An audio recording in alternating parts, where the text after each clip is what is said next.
Run it back, run it back, run it back. What are we doing? We talking to him or we talking to John? Actually, I don't remember. Can I even talk to John right now? I already forgot. Oh, I don't think so. Again? Yeah, I know. I can't believe... Yeah. I can't believe this shit. Alright, what about this? Looks like the circus left town, but the clowns are still here. 58. Is there anything else? Hold on, wait. Before I talk to Titus, let me see if there's anything else I can do. Can't do that. Oh! Sorry, Chibi. She went meow. Yeah, before I do any of that. Perfect. Good thing I didn't even think to go there. Well, good thing I didn't do anything automatically. Wait! I literally have a map.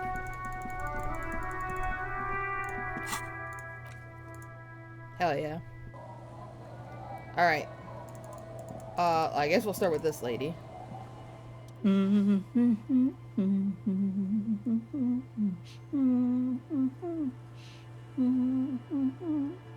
You're not sure about the melody, but it might be South Samaran, possibly Sigayan, also known as the Apricot Suzunti. Welcome to the fishing village. Please lean in closer.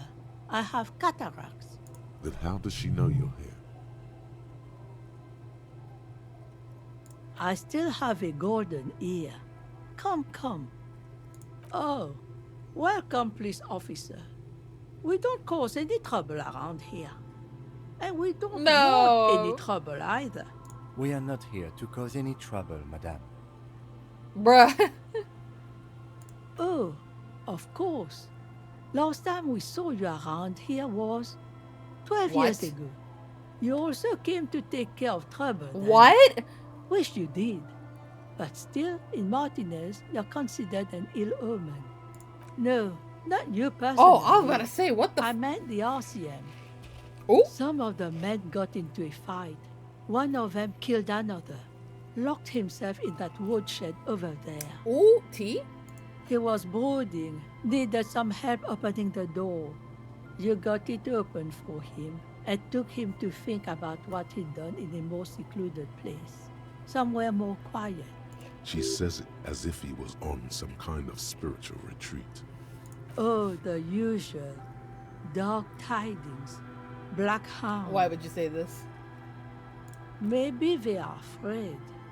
Because you're an ill omen. But you're still welcome here. As long as men with guns aren't chasing you. And maybe even then. Because that's the kind of fishing village we've built. I'm sorry there's not a lot of room to park the motor carriage. And not a lot of houses. Or a lot of people. My kids are long gone. Searching for treasure. So are others. That's cute. Look at me ramble on. What brings you to us? Stay? Most people here are trying to leave. That said, if lodgings is what you're looking for, I've got a free room in the shack. I won't charge you for it. Take it as a gesture of goodwill from the village to the RCM. There's this guy, guard, who makes me give him money every night just so I don't die out in the cold. No one is using it, and God knows it's not much anyway. You can stay there. Aww. Oh, don't. It's your choice. No skin off my teeth. My kids grew up and left like they do. The house is long empty now. I live in the small side attachment. It's easier and cheaper to keep warm. Hello? Why would you? I mean, I guess. Aye. The room is pretty bare bones, but it's got a bed and roof over it. That's more than some folks have around here. When Varson communist revolutionary Ignas Nielsen was in hiding, he stayed in a hut on the Boreal Plateau for 10 months. It would help me stay in touch with the You proletariat. must not be plotting another revolution under my roof. Damn We it. barely got through the last one. But the room, do you want it? You got yourself a tenant. Don't make an old woman regret opening her house to the police. Well, if you are not in the hostel in the morning, I'll know where to find you. Here, in a shack. Not much. There's the abandoned church, the DeLorean Church of Humanity. It's been there since before my time, even. Some things just don't fly, officer. Look around. Who'd go to church here? They built it 300 years ago. Must have been nicer then. So, they don't hold services there anymore? The Ecclesiastes? No, we've tried, but things just keep happening. Crime, accidents, other things. The place never stays open. It's a pity. It used to be such a nice church. Before you get to the church, there's some ruins, an apartment complex, or some kind of electrical plant. Run-down bunch of houses, empty. Of note, the old fish market up on the boardwalk, but it's closed. What? You're one of those real estate people with big plans? If you want a development opportunity, you can check out the abandoned building over at Land's End.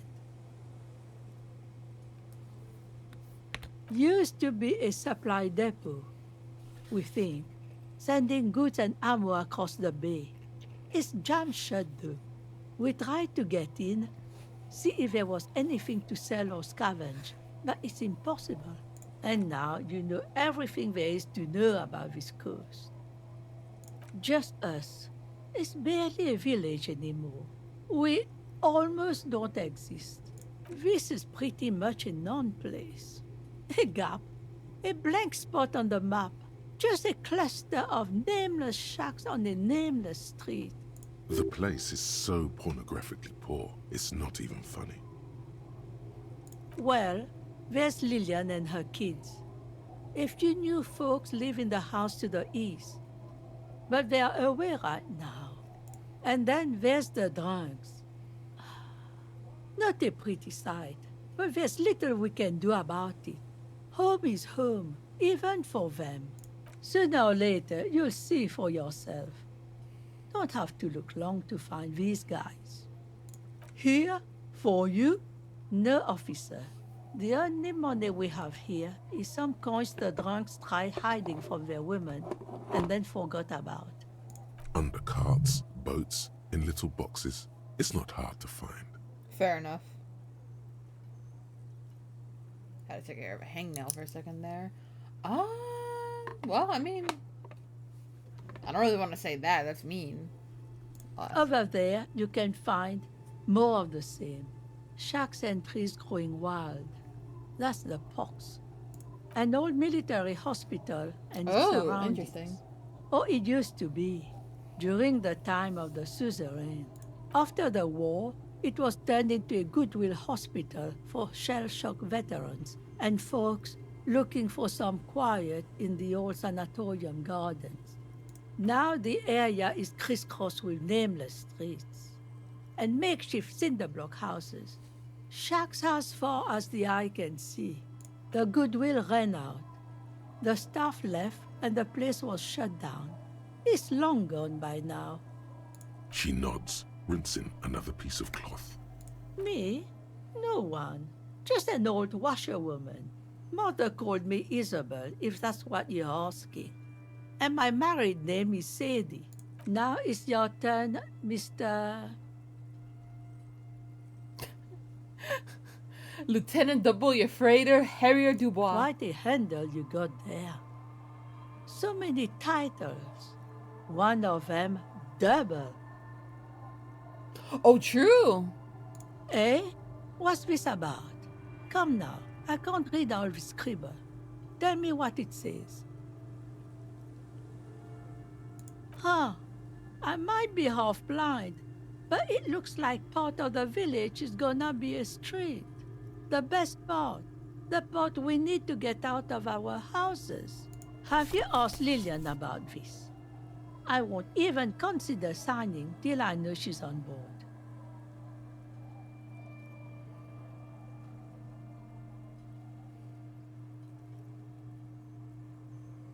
She's right over there. The dark-haired woman, leaning over the railing. Yes, you do that. Can't let fat Mr. Clare down now, can you? She is not impressed by a cop running errands for a local bigwig. Not at all. That is fair.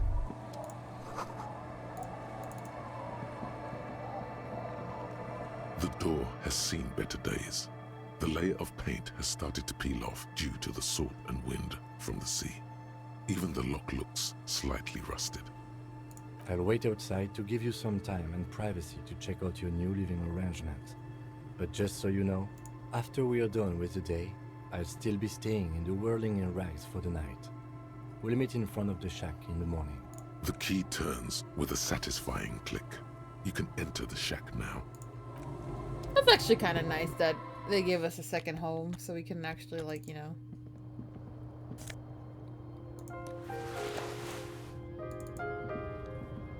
An old mirror hangs on the wall.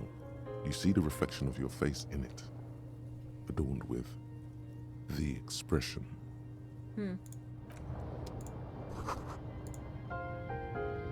This music's really pretty here.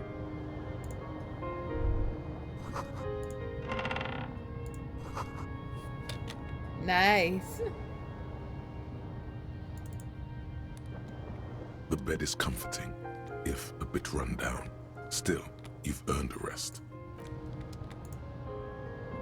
On the table, you see a bowl of water, a rough soap, and next to it, a small hand mirror. A straight razor soaks inside the wash basin. The water reflects back a vague image of your face.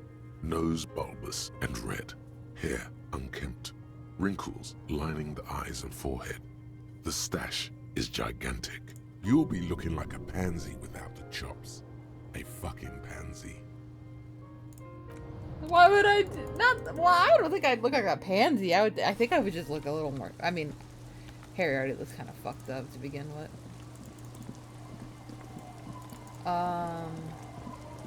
You. I need to talk to you first. Give me that. Just on the off chance. See if I can actually convince you. Hi, officer. Damn! A sword and a scabbard hangs from her hip. Huh. Anything I can help you with? A fishing village on the seashore. This place doesn't really have a name. It's sometimes called Elysium. The sign on the street leading here is illegible. Has been since they built this place. The name is Lillian. People call me Netpicker. I think I have time for questions, and that was actually the second one. Indeed, you're always confused as to your whereabouts.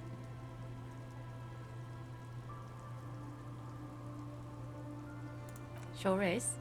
The sun, I call her, coated with a fresh layer of tar just yesterday. It'll take some time for it to dry, assuming the sunny days continue. Aye. Sunny days. You got a problem with that? No, ma'am. We have no quarrel with sunny days. Good. It would have been bad news had it turned out it wasn't a sunny day. Bad news for the skiff, bad news for the nets, bad news for the kids. There's a moment's silence. She looks at the rain streaming down the yellow belly of the boat. In time, when the sea turns and the winds settle, she will be ready. My prediction, it will be at least 2 days. Unfortunately, the factory sold this one with a 3-year warranty instead of a story. It's to intimidate folks, mostly. It's a regular mass-produced sword, like a shovel or an axe. Nothing fancy, just for intimidation. From time to time, people need a lesson in respect. That's just the way it is. Back in the day, I caught the eyes of many men. And believe me, men need a lesson in manners from time to time. Sure. Venomosity. But boys will be boys. And God knows we don't have many around. So far, the sword has been enough to keep them in line. No, I'm afraid not. Tempting to confiscate the blade I used to keep these animals in check. It would put me in an early grave. What makes you think we haven't? The truth is that almost everyone in this life is scared and tired and stupid and too dull for that. That goes for men too. But they put on an act for us. Pretend like everything's good and living in shit doesn't bother them. Like anyone falls for that. That does not go for real men. No. It does not go for you. Show her. Show her the wonder. Coach means the expression.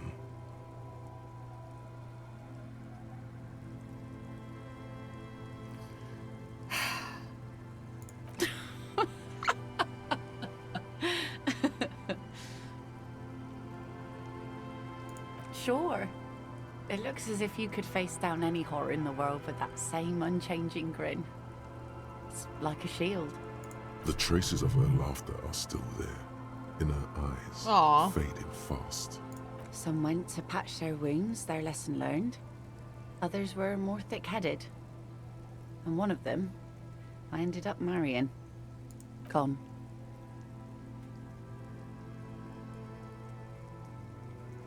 To the waves.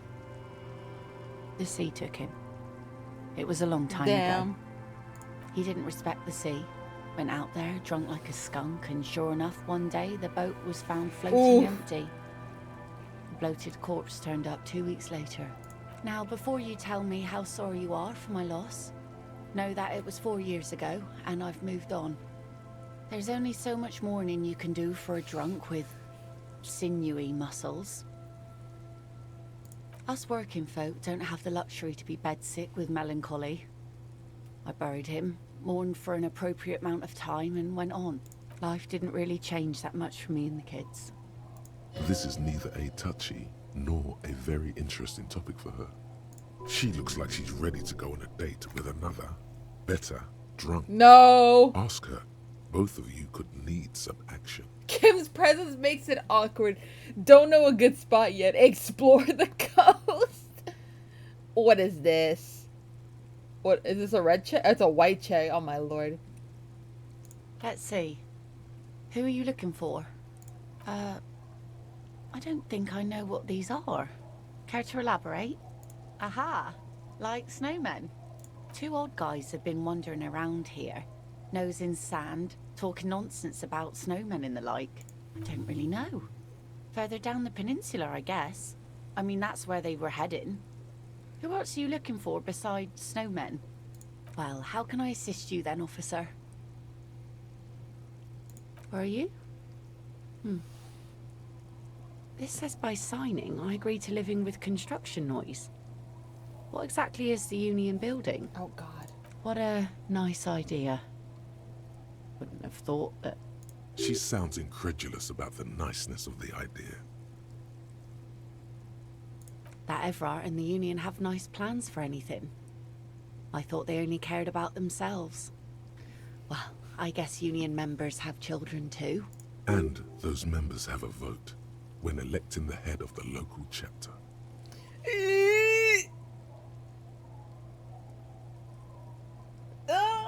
I don't want to, but He has a pen and everything. Here you go. I shouldn't have.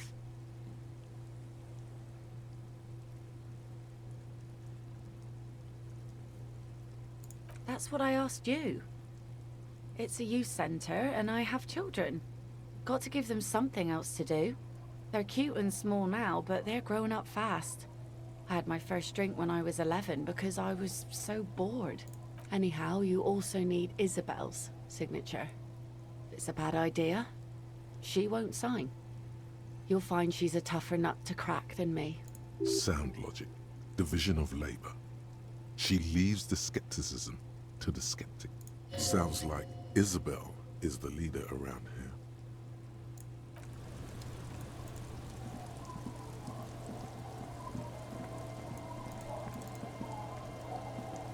Our tenant, the policeman. I hope the waves don't keep you up at night. What can I help you with? Lillian should let her sword make her decisions. The girl just doesn't have the head for it. Either way, I won't sigh. Fuck. I've seen it all before.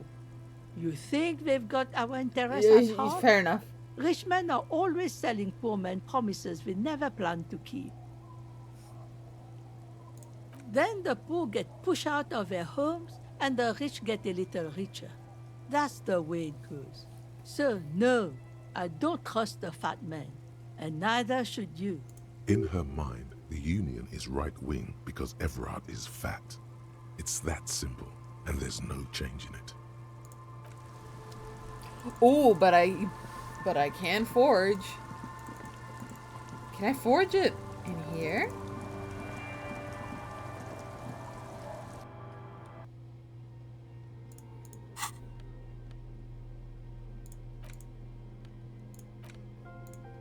You take the legal documents out of the envelope. Ooh! A 12 to 40 month construction period and the zoning plan in the addendum.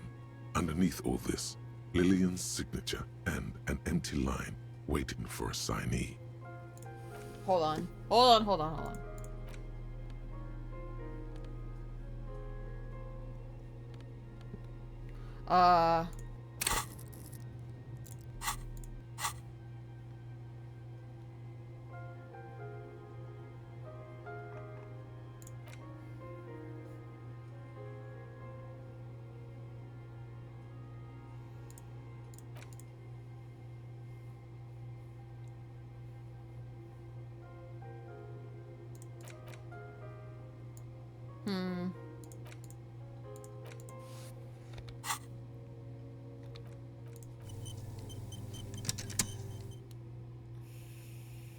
Do I do it now? Oh my god. I'm gonna throw up.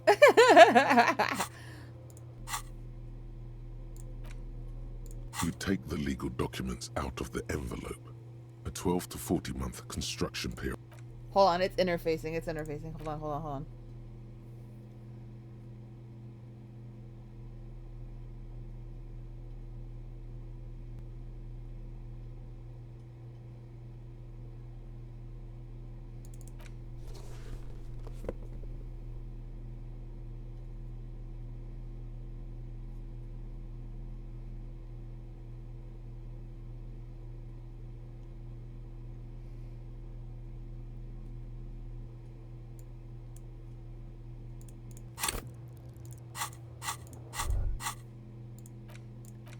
Take the legal documents out of the envelope. Okay. You know, I'll say that for the end. Oh, the luxury of fine things. Just look at those black monk straps. After spending an entire day hustling, who's to say that you didn't deserve a pair of ridiculously expensive shoes on your tired feet? Beautiful things give you a rush. It's power. Crafting your style, draping your flesh in silk and leather. Deciding how to present yourself to the world. Remember, when they come to take it away from you, oh no, you worked for those shoes. Whether you like it or not, wearing these shoes has made you more liberal, ultra-liberal. They're either a gateway drug or a booster pack to get you deeper into free market ideology. Thanks. I'll do that forgery later. I'm not about to do it right now. I'm so nervous about screwing it up. Let me talk to those kids. The scruffy-haired little boy kicks a stone. He can't be more than 5 years old. The other one looks indistinguishable from him. He watches his brother kick the stone with his tongue lolling out of his mouth. This one doesn't say anything, kicking the concrete with his worn-out sneaker. Lily's our mum. The stone kicker laughs suddenly. His head is too large for his shoulders. Bruh. The other one laughs as well. Wow, so intellectually stimulating. The stone kicking isn't even of very high caliber. Stop. Anyone can do that. The stone kicking one becomes frantic all of a sudden, as if that's something to be scared of. the obvious fact that you just stated. He looks just like me. The boy doesn't answer. His brother throws another rock. Both of their hair is covered in some kind of dirt. The rock kicker was just being shy, but now he's enthusiastic again. You're bad with kids.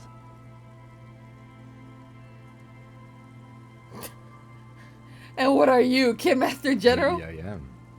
Now, how about some actual police work? We are not getting anything here.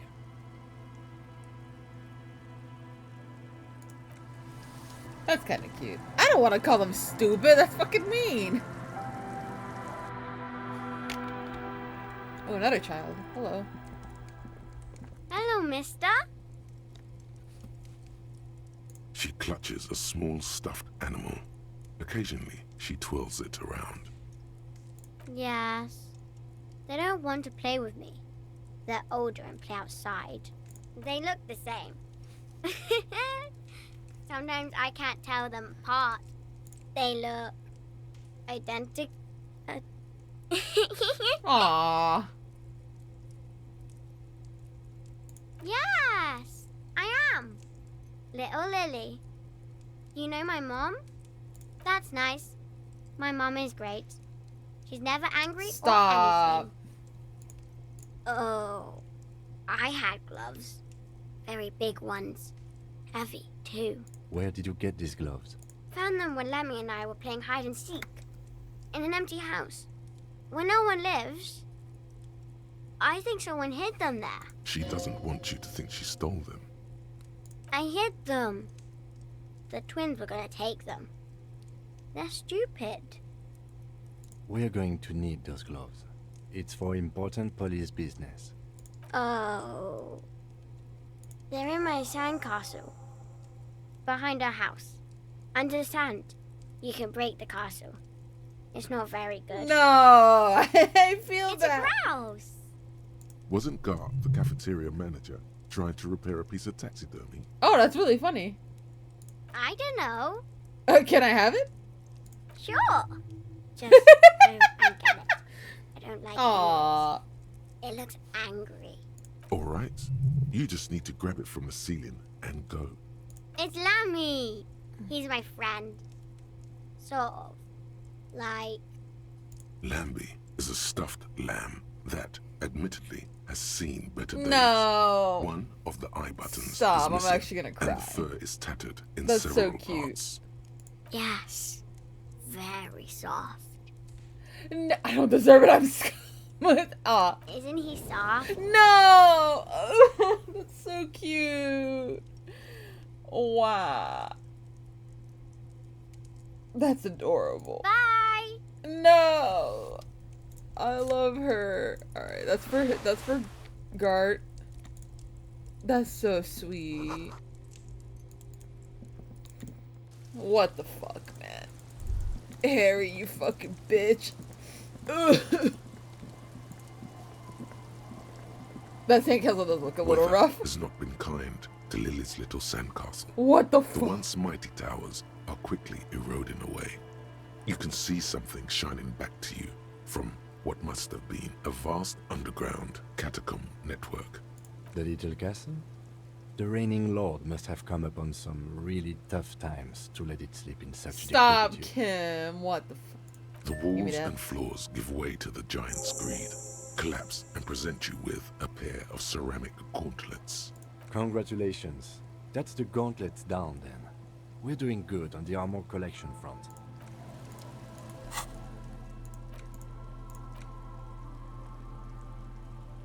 Ooh.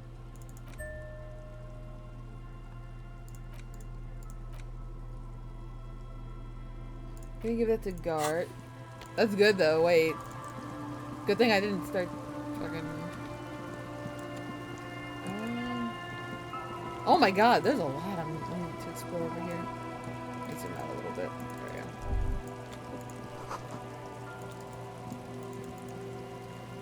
Anything over here?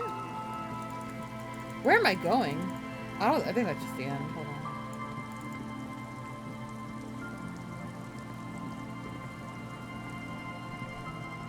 Oop.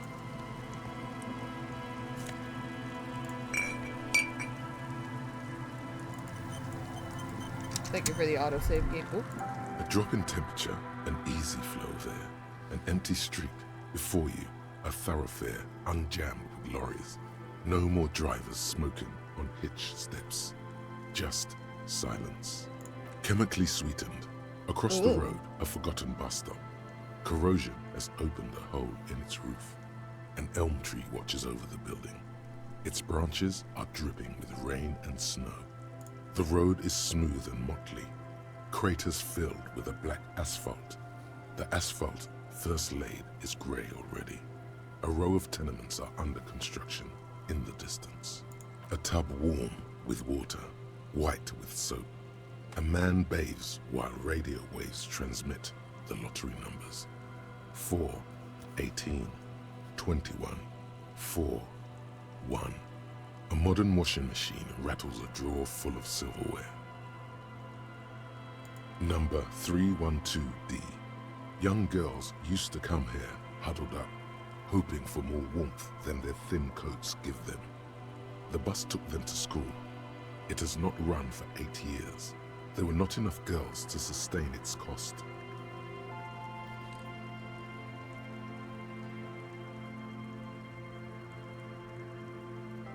Craters pocked the surface. Children played in them until heavy trucks full of black pitch rolled in. The landowners have filled the craters with money. It is a vital artery of the flow of trade. Pokemon just started yelling at me for a second there. That scared me.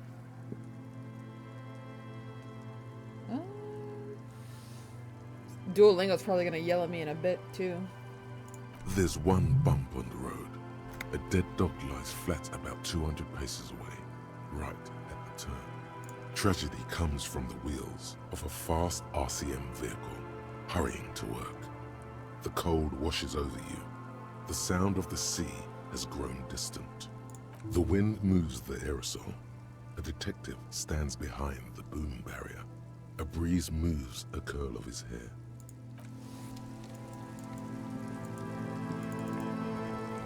Oh, Lord. What's going on here? Good to see you, friend. Do I have deals set up for you, buddy boy? Does he actually know you? Or is he just shopkeep friendly? So what do you want? I've got smokes. They're cheap. Very cheap. I've Some got speed. Pilsner. Great deal. You won't get a better deal on that piss. Spirits I can let go for 300 real. I also have speed. And by speed, I mean amphetamine. See, friend, it's real valuable. Worth every real, if you catch my drift. Got it from a bit of a business venture. You know, it's funny, actually. He's finding it difficult to focus his watery gaze. What? Keep him talking. This guy.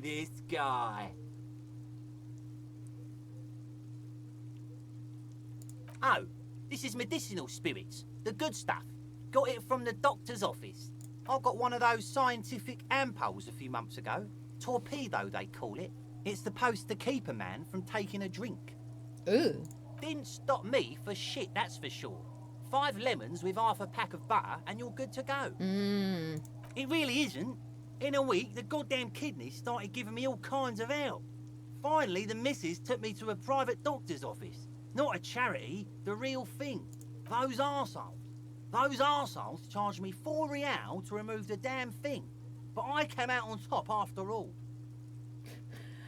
Have they no shame taking money for a service they But provide? the idiots left me alone in there. Now, I used to teach high school biology. I know what doctors use to preserve dead thingies. Like 3 cans of this blue medicinal stuff from the back room. Threw the snakes out and voila. What's left is this beautiful blue stuff. 98.7% almost pure alcohol. I wanted to check something. No! I got a fascist mark from that. That was my fault. I was trying to lean in to keep him talking. Fuck. 2 I already sold to these fine gentlemen here. But this last one is yours for 3 real, if you want it. Don't say it. Yeah, be careful. It's extremely flammable. One spark and the entire city of Revachol is wiped off the map. Feels like someone set a mustard field ablaze right inside your nose, then drenched it in tear gas. Your nose is a singular source of pain, but at the same time you don't remember the last time you felt so alive. Ooh. In all fairness, that might be attributed to the retrograde amnesia. Hold on.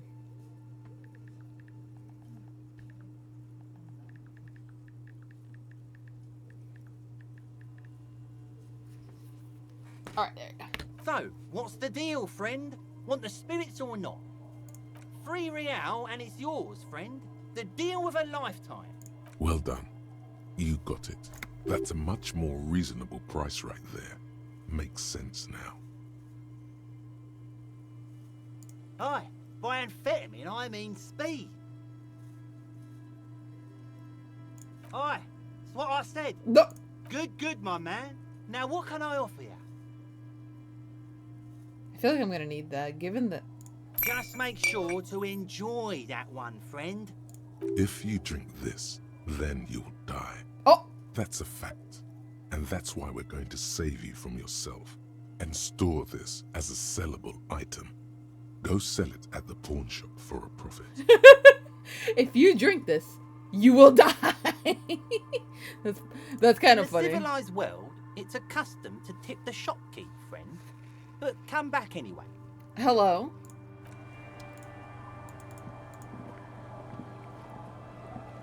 Hey, tequila! That's an idiot doom spiral. Good to see you. How's business? How's the whole reality situation treating you? So what's happening? Yeah, Tequila Sunset. How are the, high concept, reality-based adventures? My nickname is proceeding? Tequila Sunset. He says it like it's obviously your name. Like you call someone Billy Brunel or leader of the 4th Street Gang.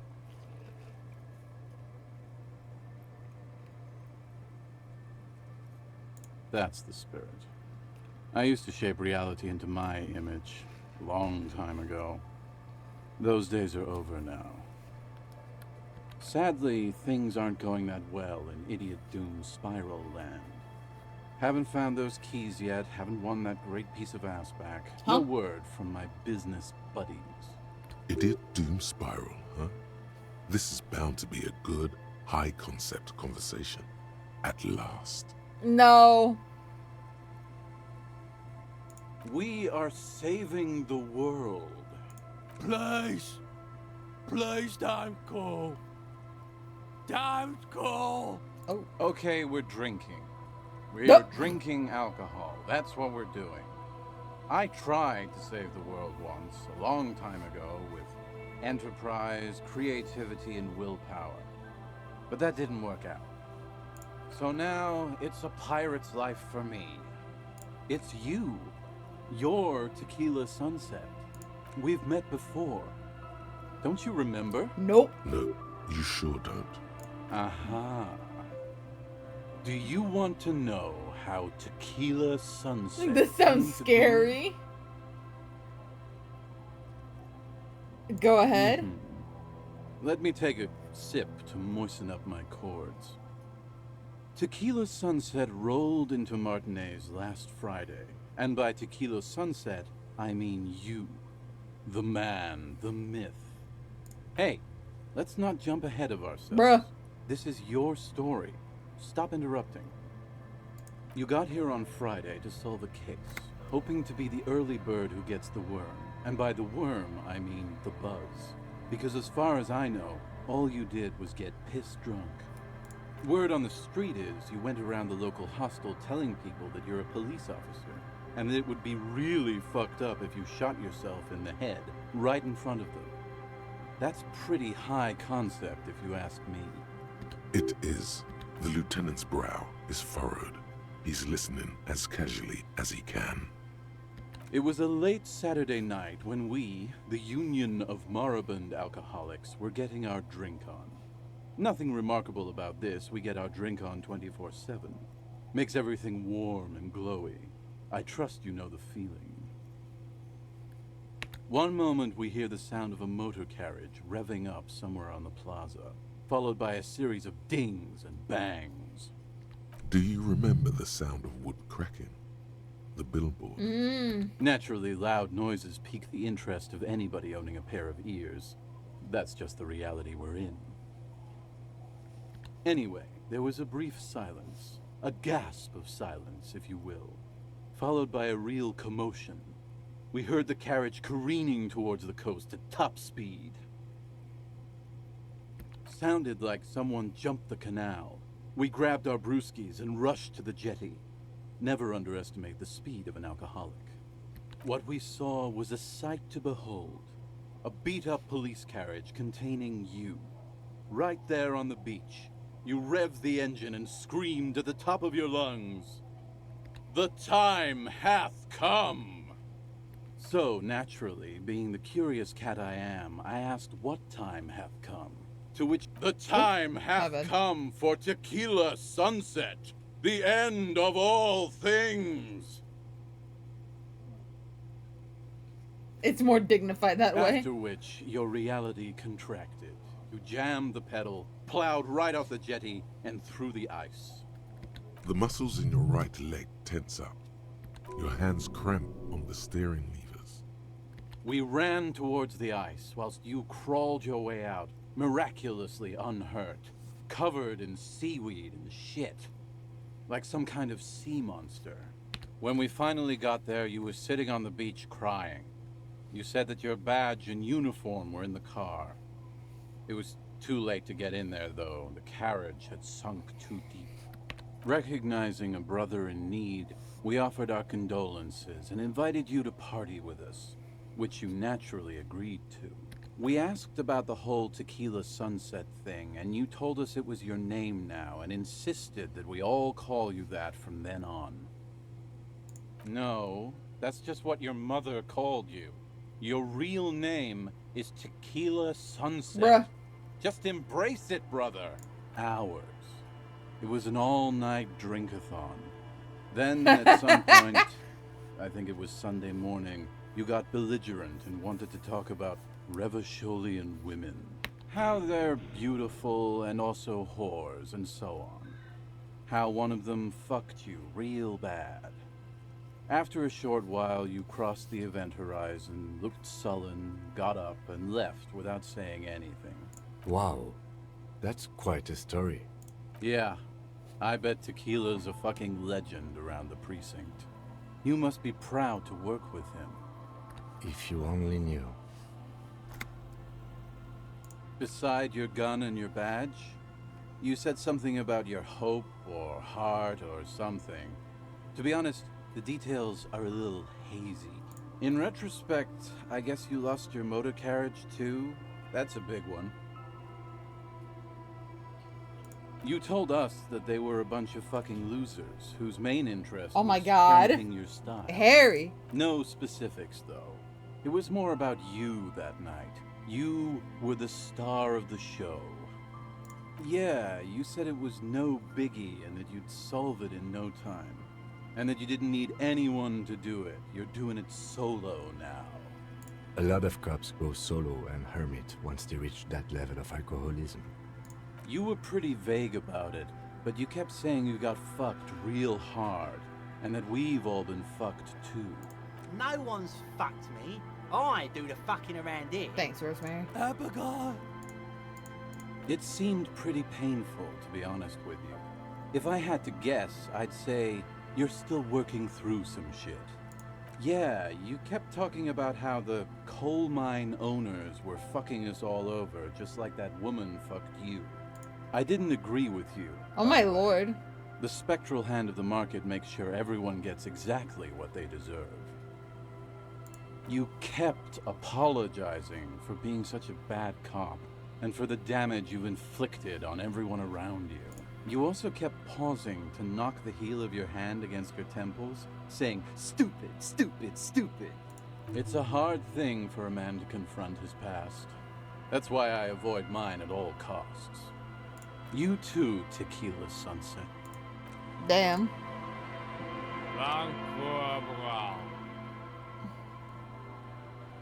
The noxious odor emanating from the drunken man is strong and familiar. Don't you call her? Yeah! Don't call Abigail! Abigail! Don't call her! Don't call You're Abigail. not going to get anything out of this guy. He's too drunk. Don't call Abigail! He snorts and beckons you to lean in closer. Don't call Abigail. Don't call Abigail. Don't you fucking call her! Oh my lord. Abigail? Don't call Abigail. Oof. Oh, can I have that? Wink.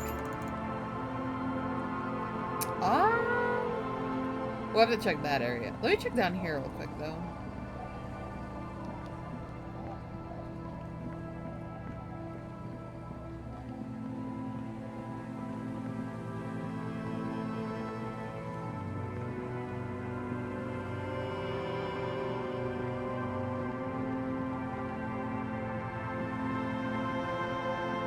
Wait, I just came from here. Well, this is where I originally came from. Let me see if Kim has any. Oh. Never mind.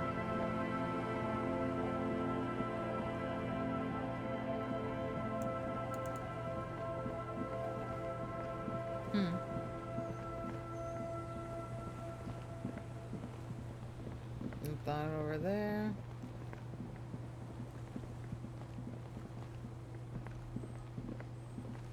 Let's go over here real quick.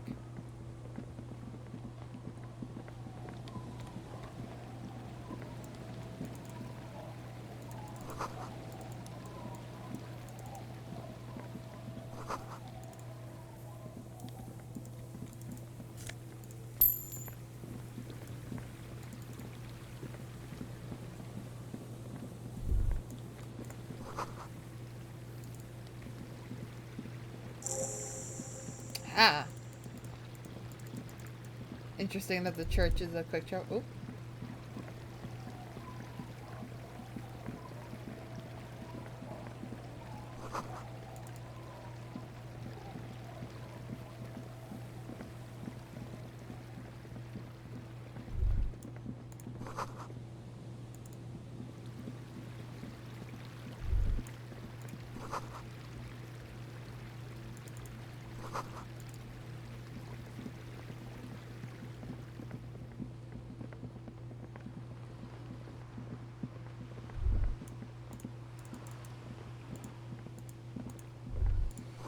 To your right, a white-bellied cormorant eyes you suspiciously. I could not read that correctly at all for a second. It must have taken some long patience.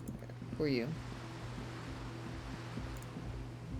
A shaggy-looking girl in her late teens or early 20s kneels on the ice with an electronic contraption in her hand. Hearing you approach, she looks up. Oh. Hello there. Huh? So should you. I don't know, some kind of a store? Maybe a general store? Look, man, fuck the hat. I'm sorry I said fuck the hat. I was concentrating on something else. My whole family swears and it rubbed off on me. This is a portable recording device. It's for field recording. Low quality, but still. Actually, just one wire. I picked on it till the braiding came loose. The wire leads to a contact microphone. A contact mic records sounds from inside things, like this ice. Your mangled brain would like you to know there is a boxer called Contact Mike.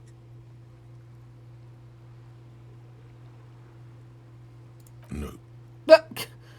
You're welcome. You're welcome.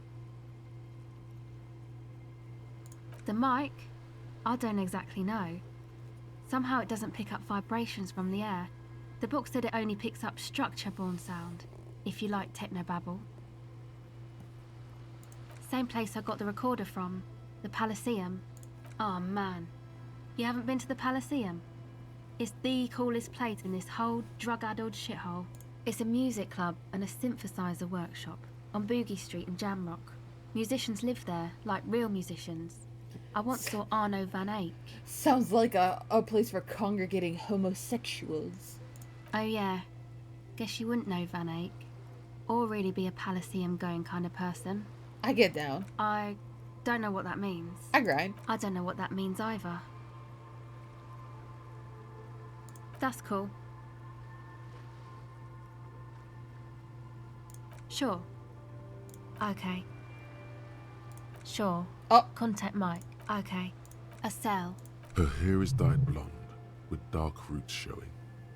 There's a coarseness to her features, some masculinity below that timidness. Okay. It's Berger. A very common name. Recording, I guess. I think I'm recording cracks in the ice, but there's no way to tell. Not without headphones.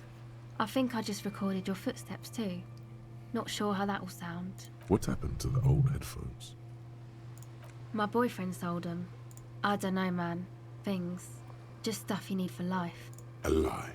They were probably pawned off for something suspicious. Suspicious. The musicians in the Elysium used them for making music. They looped the stuff, cutting the tapes together. They make music out of cracks in the ice and keys jangling. Crazy sounds like that. It's hard to explain.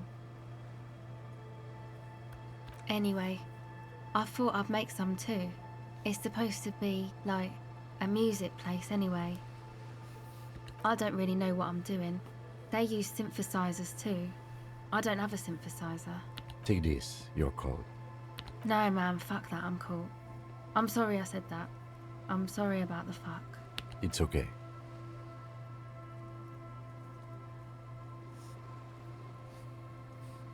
That? The boys think it could be a place, like the Elysium or something. Stupid. It's really not gonna be a Elysium, that's for sure. And who are these boys? Yeah, Andre and the guys, they're inside, in the tent. And why is that? What the? They got too much stuff crammed in there, no room. Music stuff mostly. Like this tape recorder, but bigger. And there's piles of it. Yep, they were pretty. I'm sorry we sold those. That stuff is more expensive than I am. What more the fuck? More expensive than any of us, really. Doesn't matter. I can take the cold. Go ahead.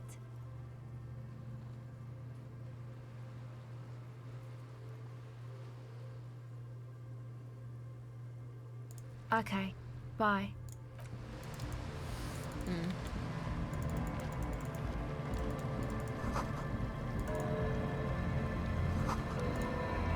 Tent direct. Trash with a ending party. A pane of eternite has been planted into the snow. 2 poles are holding it up. Barely holding it up. It could fall over any minute. A stronger gust of wind might be enough. It looks like a makeshift bridge. Could be convenient. The pane falls into the icy snow with a soft thunk.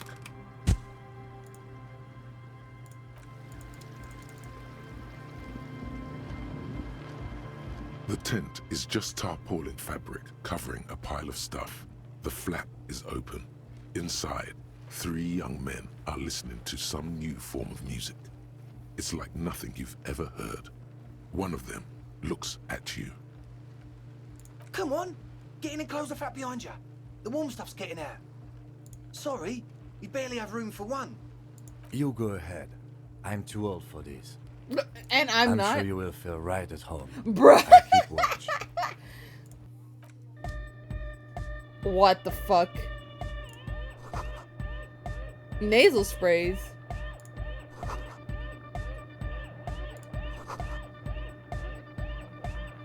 You see a youngish man bleaching the tips of his hair with a toothbrush. Bro. He puts the toothbrush down and extends his hand in greeting. Hello, I'm Andre. It's a pleasure to meet you. His grip is strong, sweaty, and warm. He's trying to project and inspire confidence. This is my posse. Noid, The young man with earrings looks at you suspiciously. An egghead. Egg! Oh.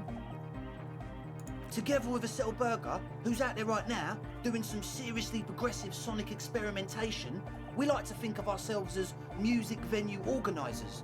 We have many in the pipeline, officer. That means they haven't set up a single one yet. You see, we've been all over Jamrock North, prospecting for real estate to establish a new venue in. Also for talent. Yeah, thank you, Egghead. And while there is no shortage of raw, unfettered talent spinning tapes in Jamrock, we've had rotten luck with the real estate part. Place is a shithole. I apologise for my friend Noit's potty mouth. I realise this is not how you speak to a police officer. He has authority issues. Yeah, it's a matter of occupied ecclesiastical property. I bet you've noticed the derelict hive of narcomania on the coast. I'm talking about the church, and I'm not exaggerating. Even a place of spiritual refuge can become a magnet for all sorts of dopeheads and burnouts if left unattended. Dopeheads! Burnouts! Okay. Well, I'm sad to say, that's exactly what happened. Sad because we were just about to put Martinez on the map with one of the maddest dance clubs in Jamrock. Nah, strike that, in Reversholt. Strike that! The world! The And sadly, what? yeah, because the dopeheads and burnouts hold up in there are the worst kind. He leans back a little, watching you with a steady, serious gaze, letting you imagine just how bad those dopeheads and burners really are. Good. This calls for an opinion. You're an expert in those.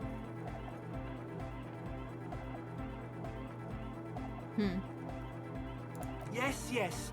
And the worst part is, they're also spooky. I was hoping you would be the judge of that, officer. All I can say is, their spookiness is the kind that keeps us from restoring this church into a community centre and a place of spiritual refuge. Also, they don't eat or clean the building. Shit's gonna collapse. People just wanna spin tapes without them spooking it up.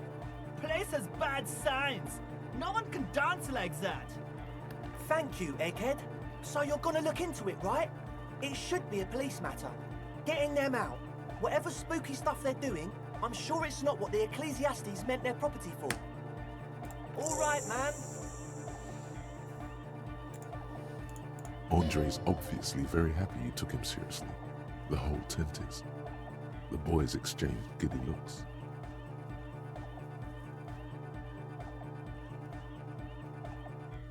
I asked Noid to install a measure against more drifters wandering in. A padlock. It's a temporary fix. Just something to contain the situation. I had to do it in an hurry. Not my best work, but it should hold for a while. Of course. Noid, give the officer the key. All right. Dude, I got this. You sense the trajectory of the little piece of metal and plastic. The object makes a small ringing sound as it approaches. Just the tiniest chime to your left.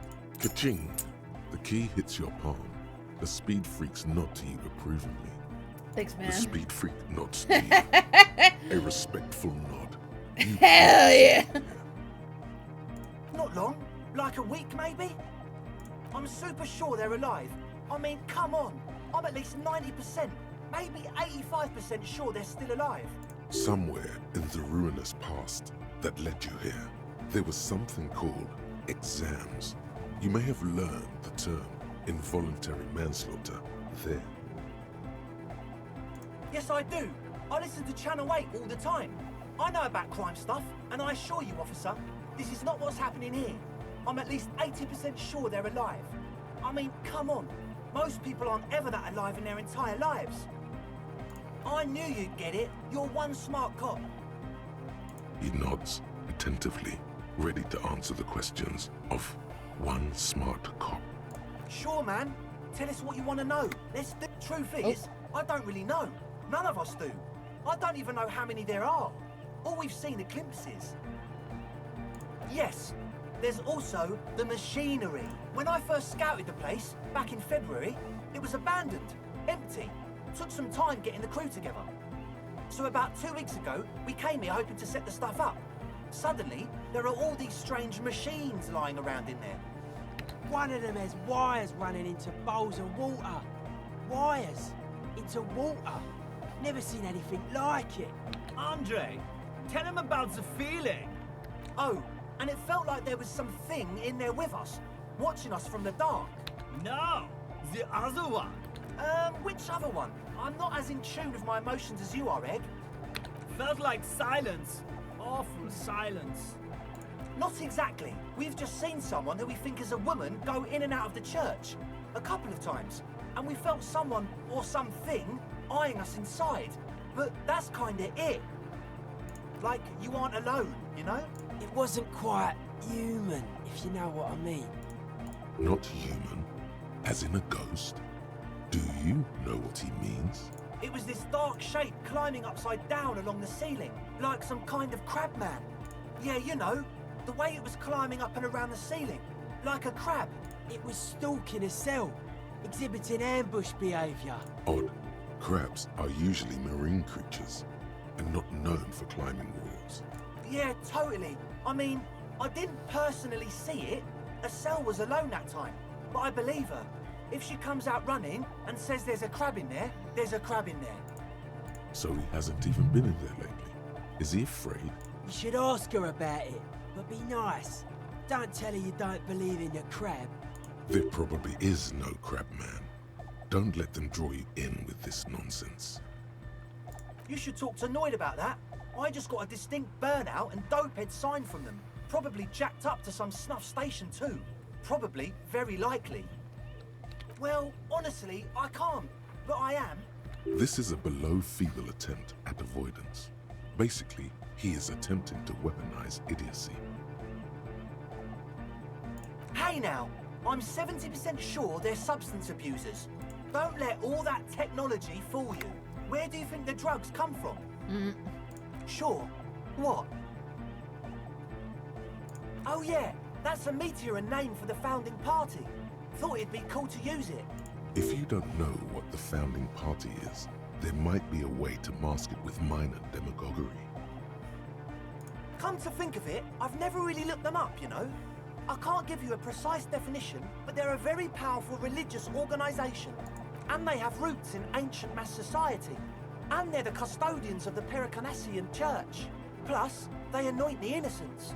They, like, made the Innocentic system, no? Totally. The Pericarnassian Church is about love. And Nordic music is about love. I got love for my Pericarnassian posse. Love is the relay out of death. We dance. Love is hardcore. Unity. Unity. Make some noise for my Insulindian posse. You feel it. The anodes and the cathodes coursing through you.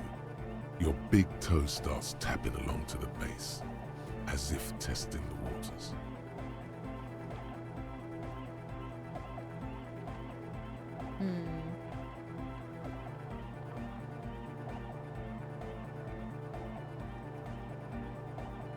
Feels good. Oh yeah, it can. He's coming around. You're getting it. Your posse's like your people, man. Like you got your cup posse. You look out for each other and you party together. That's a posse. And where is your posse, detective? Nothing comes to you. The world is silent. Are we? Yeah!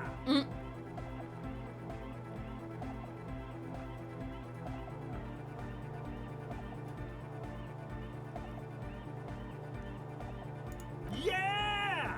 Yakokata! The place to be! Do it for the masses. Do it for the crew. I didn't want to say it, but it was pretty lame of you to imply otherwise. Anyway, you got more questions? The one with the large head is still looking at you, nodding his head, waiting for your body to start moving. You feel like you could go for a little disco when, or if they get this club going. You've got it in you.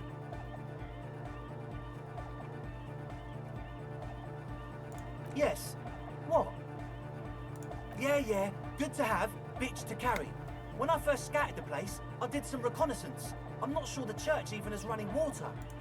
Oh, it's the one they sell at the fuel station. It's like he's lying to you, my liege. But he's slippery enough that there's nothing for you to grab hold of. My liege. The what now? Oh, the old Ultra. He's like an actor, looking to the souffleur for his line. I have a major sinus infection, stuffy nose. We all do. Shit's all blasted up. Winter, can't even breathe. Yes, that's all Nosafed's doing. Without the Noser, I'd be drowning in shit right now. Nosafed is the shit. Yes. What? He nods enthusiastically, no doubt a little relieved. Damn. As always, we'll be right here. Wait. Oh. So you had a talk with Andre, and now you want to discuss things with Noid. Good. It's good you talked to Andre first. Gave me time to get a reading on your sign. Can't really talk to people before you get a reading. Weird stuff. Specialised. There was a data processor and some sort of long-wave machinery. Wires going into water. Gives off a spy sign. Or some fucked-up Samaran science sign. You know, the kind that goes head first into the supernatural. The People's Republic of Samara is a product of Revachor's sister revolution on the Grad Isola. It's known as a severely degenerated rogue state. Nothing's wrong with it. You should definitely be researched. You can still do sick shit with it, though. I know, man. I was just talking about the aesthetic. Most of it doesn't exist, but there's also stuff that isn't allowed to exist, because the moralists think it's too dangerous for the plebs. Psionic powers, pale-related diseases, pretenders pretending to be human, folk rights, that kind of stuff. The hardcore aesthetic is esoteric. It's not meant to be discussed with the law at this moment. Bruh. I can see that. Further sign matching would do good for us. One way to achieve sign synchronicity would be by getting us into the church. Yeah, gotta compare. See if we can align. I suck at socialising. Even now, our sign synchronisation is way off. I'll see what I can do. A young man with peroxide blonde hair holds up a Harman Welshi tape player, nodding along to the music. He looks at you with a knowing smile and says, Hardcore! Hardcore! Hardcore to the mega! Internally coherent! Encore! All right! Yeah! He furrows his brow as his very large head traces the sublime invisible movement of the music in the very real air of the stuffy tent. Hardcore! Ah! Is it though? Oh! One mind, one spirit. There's no other world. There's no other life. Could there have been a right way out of this garden of forking paths, you think? Bruh.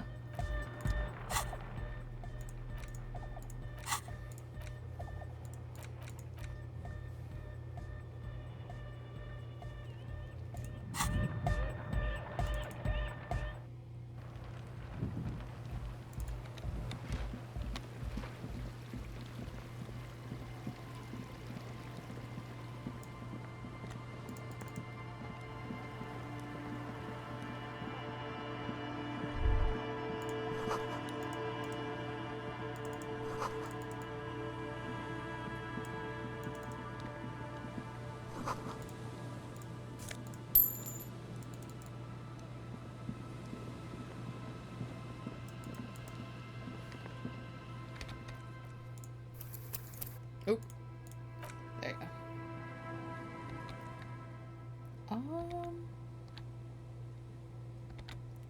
I'm gonna take a small break and be right back. Alright, I'm back. I took a pretty fat nap, so I'm probably gonna stay just a little longer before I actually go to bed properly.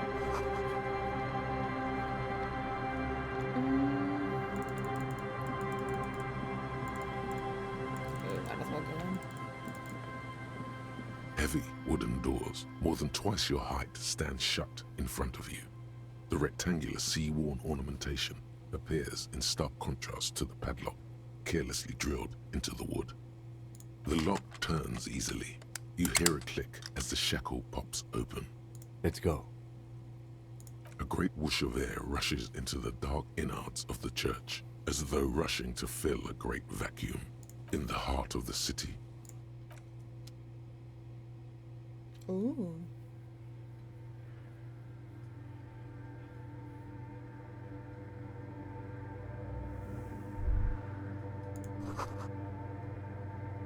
We should walk here, not run.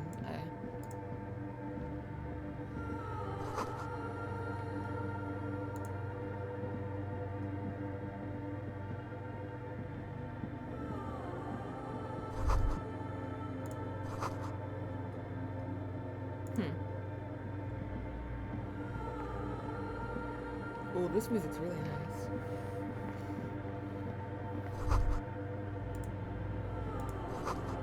Radio frequency, okay. This sounds familiar.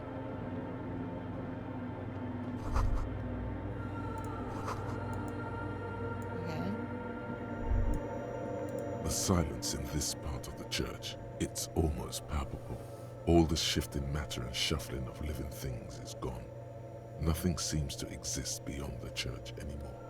Maybe if you were to stand in just the right spot, even your footsteps would be completely silent. And then it's gone. Almost all of it, but for the faintest of hums.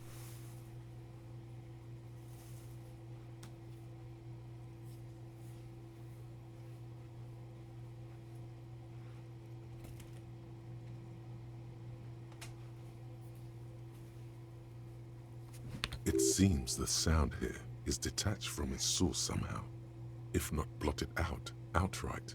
Truly unusual. You can hardly hear your own breathing.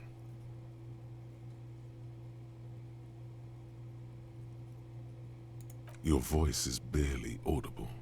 Not a howl, but the softest of whimpers. You produce a few muffled thumps, after which the silence feels even more total, somehow. The lieutenant points to his ears and shakes his head. Then he leans closer. Can you hear anything? The church just has strange acoustics, some engineering trick. Oh. Maybe the church was designed this way to prevent boisterous activity, singing and dancing, on its premises. The lieutenant doesn't reply, but you can sense him tense up next to you. The orderly rows of ceiling panels become barely visible, then disappear completely in the darkness of the tower overhead. The silence, the darkness, they've enveloped you as in a cocoon. You cannot move anymore. Maybe I succeed. Nope. Of course not. Of course not.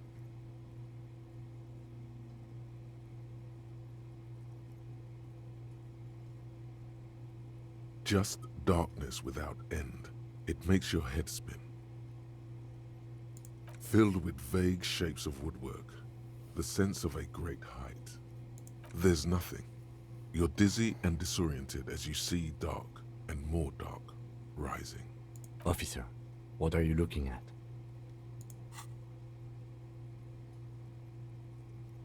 What the fuck? You see something hanging from the rafters, looking straight at you with dark eyes. Maybe it's possible to talk to it. What the fuck?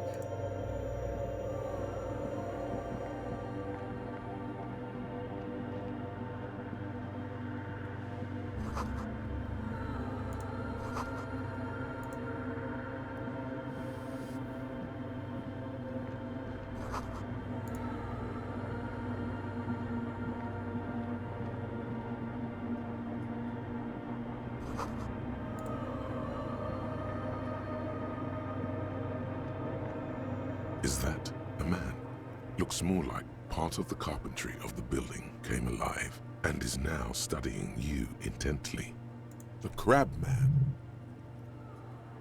The man leaned forward a little, fixing you with a steady, unreadable gaze, then speaks. Habitual alcohol use has made you into a scared little pussy, Holmes. But don't worry, everything's gonna be alright. You come to the right place. That accent is Villalobos, a peninsula in Mesk and a district in general. There's a sizable contingent of Villalobos-speaking Mesks in Revachol. Hold on. Stop it right there. Pussy, what's with this? Here you can receive the mother's love. And when you're ready, she will take your hand and lift you out of the despair at the bottom of that bottle. This man is obviously a habitual narcotics user. Do we really need to question him? Hey, and what was that about, the bottle again? You haven't even drank that much lately. Lay off it already. Shish. Oh yeah, sure. You don't know anything about alcohol use. You got it all under control, Way. I could smell the control all the way over here. I know it's hard to admit that you have a problem. I was like you once. Couldn't take an honest look at the damage Albino was doing to my mind and my spirit. Why? You know, actually, since we're here, you may want to pay attention to what the ceiling climber is saying.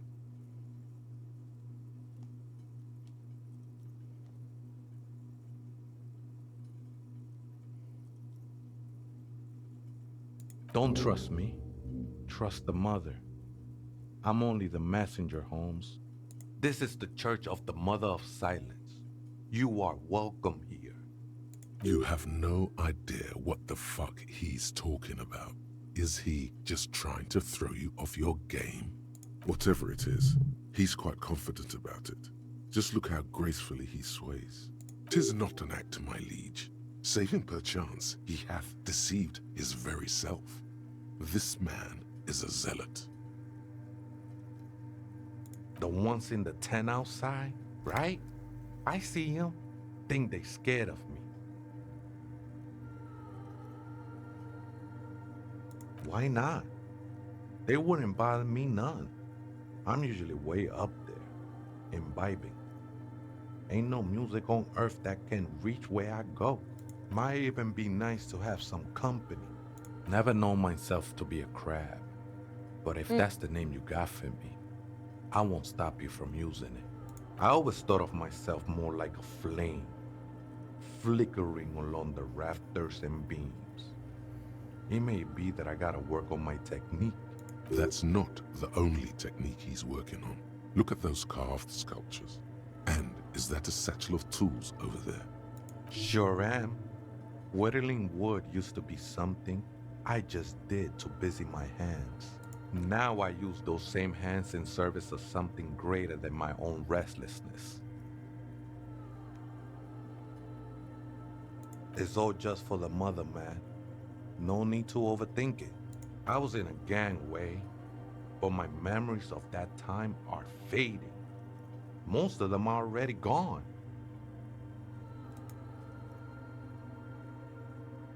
No, man. You gotta let that shit go. Then the mother's light touch will fill you with rapture. Do you remember your name, sir? Tiago's my name, but those syllables don't mean much to me these days. A name isn't just your identity, but also, so to speak, your place amongst your fellows, your place in the world. I ain't got no use for such a place anymore. That's just the thing, Holmes. None of that matters.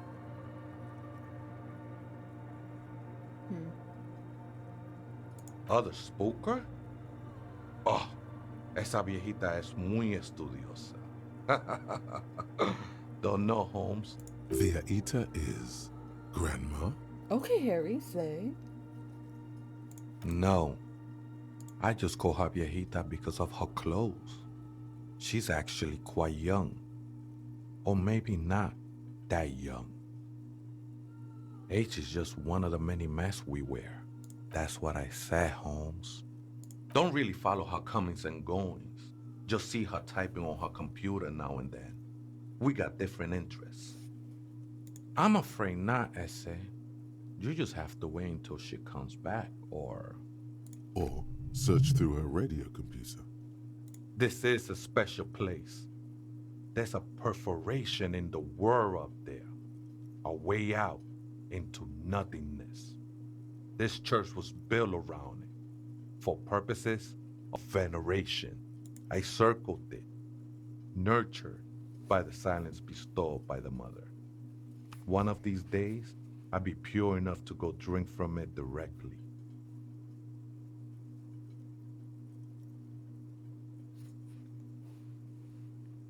Oh, that's no simple question, Essay.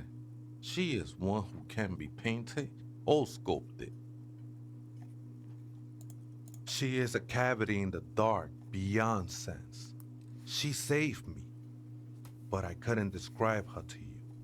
No one can, Holmes, and no one ever will. I will be incinerated, but not destroyed. Finally, I won with the state of the world before reality began. That sounds a bit like substitution behavior, no? You know a thing or two about that. Hard to say. I think I did some construction work here, back when I still had material worries. Up there, I realized what the true purpose of the church was. Been spending a lot of time here ever since. The past is nothing to me now, eh? It didn't belong to me. I will be incinerated. Wait, that sounds... I'm a seraph, Holmes. I sing the mother's glory. I am from no Marietti, if that's what you're thinking. And the song I sing is silent as the mother. Marietti is a mesque style of music and dance, commonly seen at all manner of festivities, especially weddings. It's delightfully quaint, owing to its peasant origins. He lost his cool there for a moment. Seems you hit some nerve. It's not like that at all, man. It's just faith and joyful service. Too gleeful, those words. He is lying. Not to you, to his very own self. I heard that before, Way. And I know I can't convince you on the spot. But think, when's the last time you woke up from silent communion with a hangover, regretting what you did last night? She took you for a good spin, huh? Don't worry, bro. That love is but a drop compared to the ocean of the mother's love. The mother will eat all of you and never spit you out. I know it will take time. Don't sweat it. The sinewy figure lingers on the wooden beams, blending into the shadows. Police raid a while back. Did you witness it? Not really, or at least I don't remember much of it anymore. The mother's love has done its job. That's what's so great about the mother. It lets you forget about everything. Interesting. Ooh, give me that.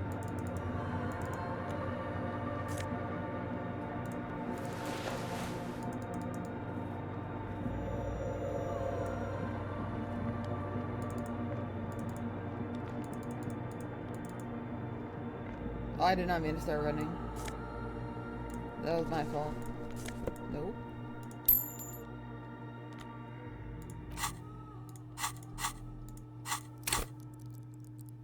Oh, I have 3.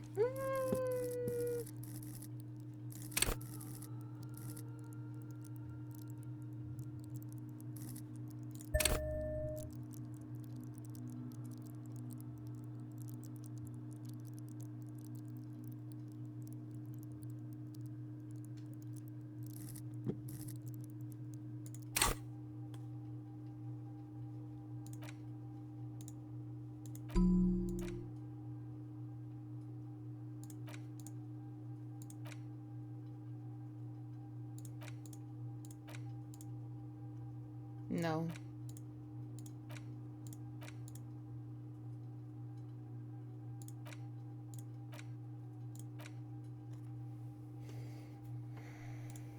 I don't know.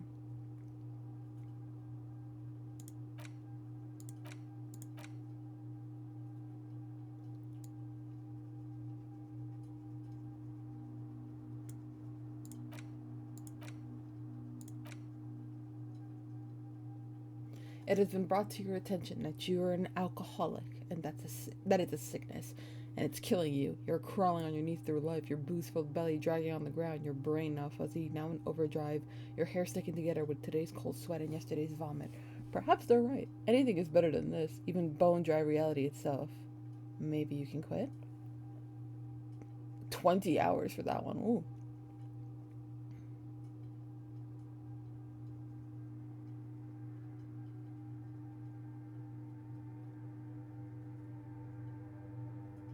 For a -2 on physical instrument for 2 whole days. I think I can manage it.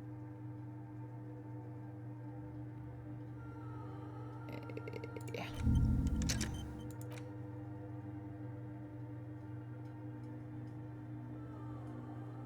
Do I get another? I'll hold on to this one. Oop.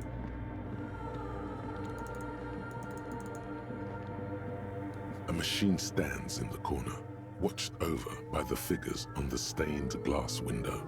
It's turned on and quivering with soft electricity. Another radio computer. And this time it's already turned on. We should leave. I doubt this place bears any connection to the case. It's also quite similar to the one we have down at the station. Must be the same model. The one you saw earlier was the Ream Civic. This is the Ream Prefect, a model number RC7024, equipped with a Fell mainframe and a Ream-compatible interim printer. The Ream Prefect is the governmental version of the commonly used Ream Civic model.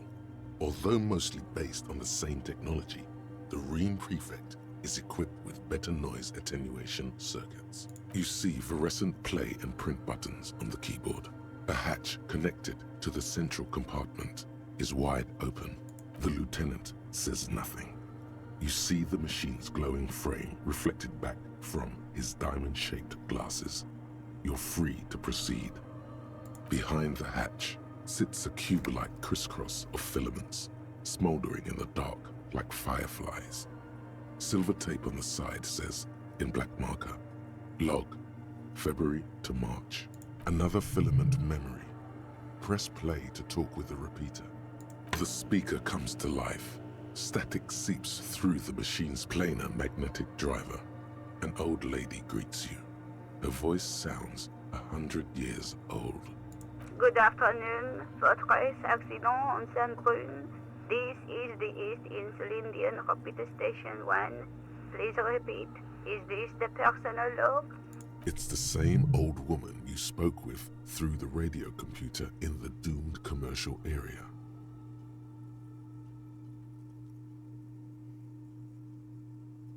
Good. Please repeat the password. Let's look around. There's no use trying to guess the answer. Maybe he knows something. Received. I will register this login attempt. Votre accident. Is there anything else I can do for you today? Goodbye, votre accident. The machine's keyboard is still illuminated, revealing fluorescent play and print buttons.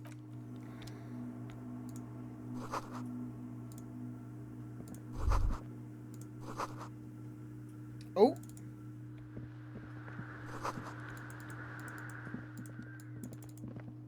Tiago, do you know the password? Oh, hey, wait. There's coffee in the back. Oh, wait. I meant the mother's love. Coffee in the back. Something familiar about that. Coffee and stale cookies. Look, man. I'm at liberty to talk about the sacred blaze of the mother's glorious heart, but not about the coffee. Too many times, essay, you need it for something. Surveys are a good way to fish for personal information, especially in the name of public safety. Don't sweat it, vato. The password is afterlife death. What you think of that?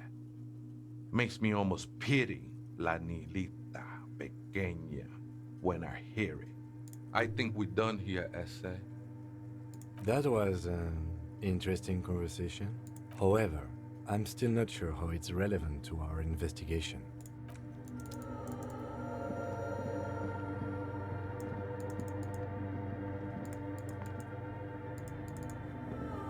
The machine's keyboard is the speaker.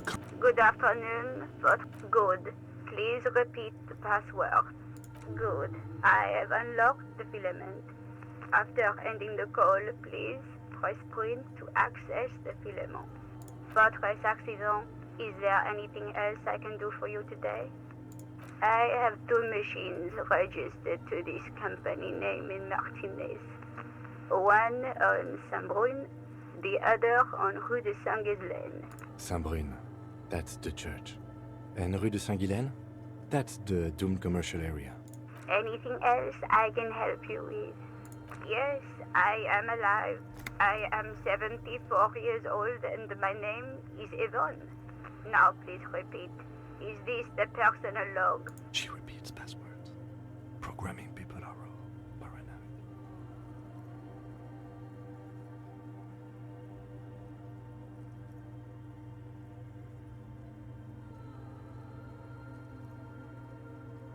I work as a repeater at the East Insulindian repeater station. It's my job to know where you are, Votre Accident. As for me, well, I am sitting in my cubicle, surrounded by a wall of radios. Now, please tell me why you're calling Votre Accident. Goodbye, Votre Accident. The machine's keyboard is still illuminated, revealing fluorescent play and print buttons. The printer prints out a long text document with dated paragraphs. It looks a bit like someone's journal. The first entry, made on the 4th of February, 51, by an unknown author, is short and concise. Arrived at the church. The door was boarded up, so I used the crowbar to get inside. Looks like the place has been deserted. Nothing out of the ordinary, but I'll ask around. Need to figure out how to get the electricity in. The lieutenant leans closer, scouring the printout over your shoulder. Just as you finish reading, he looks up, muttering under his breath. 4th of February. That's over a month ago. Whoever set up those machines has been here for quite a while. Oh my god. Our case? No, I don't think so. It must be some local eccentric. 6th of February, 51. Had a little chat with the local fishermen. Said I shouldn't go near that place, that the church was spooky and ridden with narcotics. It's a little spooky, all right. Still haven't figured out the electricity. See? Ridden with narcotics. Just like Andre said. 7th of February, 51. Finally got the electricity in. Next on the agenda, a new antenna. I'm thinking Esca series, something advanced. Why would anyone need any of this equipment here? 8th of February, 51. Bought the antenna. Had some problems setting it up. Called Simon for help. Heard the others are back to making art. Drinking somewhere out of town. Sulislav started a rock band again. Lexi has been seen asking money from strangers. But at least the artists have their act together. They're qualified labor. They can get work anywhere. Graphic design, ads. The programmers are doing fine too. I mean, they're programmers. The writers, though, they're fucked. I just have to find out what caused that data loss and be done with it. Still don't understand how it managed to wipe out the backup, when the backup wasn't even connected to the front. I know. Everyone thinks it's impossible. They say I must be lying. I'm here to set it right. Seems like something to do with radio computers. Unfortunately, I don't know enough about them to understand what the author is saying. Something about the backup data getting destroyed, and how everyone thought it was the author's fault. Let's just keep reading. I think these people worked in the radio computer games business, the one we saw in the Doom commercial area. They must be our former co-workers. 12th of February, 51. Brought some food from the grocery store. Apparently, there's a strike going on in the harbor. Definitely not happy to see the Martinez people again. Everything's now set up in the church. Going to start working tomorrow, 8 a.m. The strike. We are nearing the date of the murder. Keep reading. I'm interested now. I want to know what's that radio anomaly that sent this person here in the first place. 25th of February, 51. I've been sending data up to Lintel for a while now, trying to recreate the data loss, but nothing. Didn't even feel like logging in, the disappointment. But I did discover a curious audio-spatial anomaly at the back of the church. I've named it the Swallow. It swallows sound. Need to get some mics. Is she talking about? 28th of February, 51. Yes, the first recordings confirm that the Swallow is real and I'm not just losing my mind. It's a pillar of silence with a diameter of approximately 3 meters. Seems like the higher I go, the less I record. This might be a coincidence, or it could be connected to the data loss that led me here. The pillar of silence. She is talking about the silence. Is she suggesting it's more than just an architectural quirk? The lieutenant doesn't answer. He follows your gaze, studying the basins. The water shines in them. No ripples. March 51. Some kind of young disco men have appeared next to the church. I've been trying to record the silence to find the epicenter, but now it turns out I've also been capturing the future of dance music, one neo-disco song over and over again. Fortunately, the song is so monotonous, I was able to devise an algorithm to factor it out. The other day, one of the disco men came in. Before I could even say hello, she got scared and left. Good, I don't want anyone distracting me from my work. That disco man must be a cell. The girl on the ice? Sounds like her, yes. March 51. I got a call from the repeater station. Someone has tried to access the radio computer in our old office in Martinez. Can't do anything about it. The storekeeper still doesn't want to let me inside the building. Thinks I'm part of some kind of curse. How Martinez of her. I knew it wasn't a good idea to meddle with that machine. No. It was a great idea. You're learning things. This is how you learn things about machines. March 51. A new 2-meter aux cable. Noodles. Crackers. Ping energy drinks. Water. Toothpaste. Gum. Also, some canned air. Your reading is interrupted by the sound of the church door opening. A strange woman makes straight for the radio computer. Hello.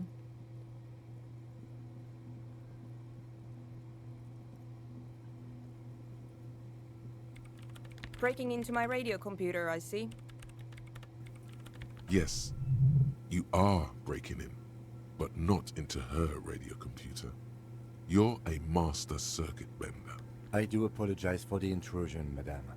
We are with the RCM, you see.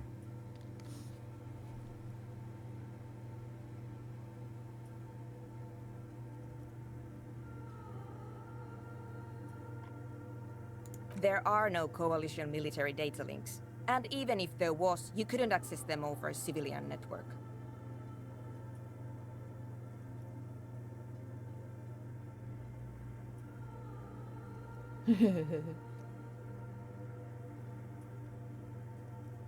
That's nonsense. You're just a police officer. Now please give me some room. I need 2 seconds to see that you haven't destroyed anything. We should talk to her after she has rebooted the machine.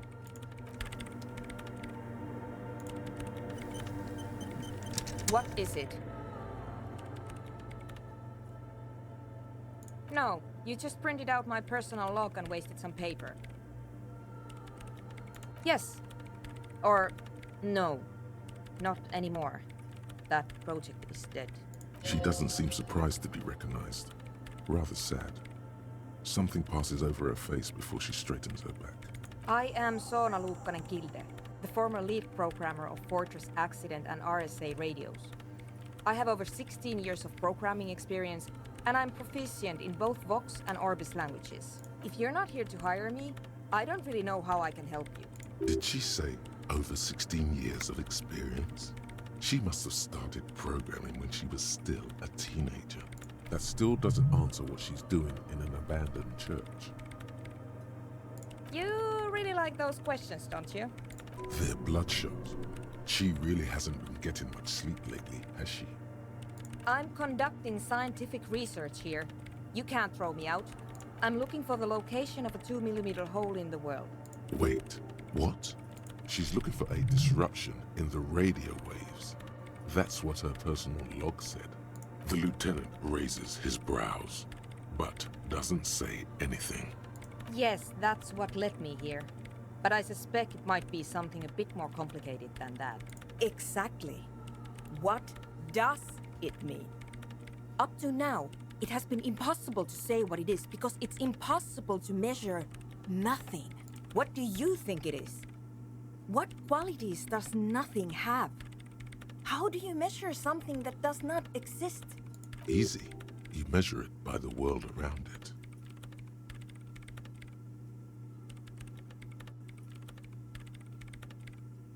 Exactly. Very true. That's what I've been aiming for. That's why I have those basins. I've tried using hydro transducers to record the silence, to find out where it begins. Ah, hydro transducers. So that's what those water basins are. Devices for recording sound through water. But honestly, it's not progressing very well.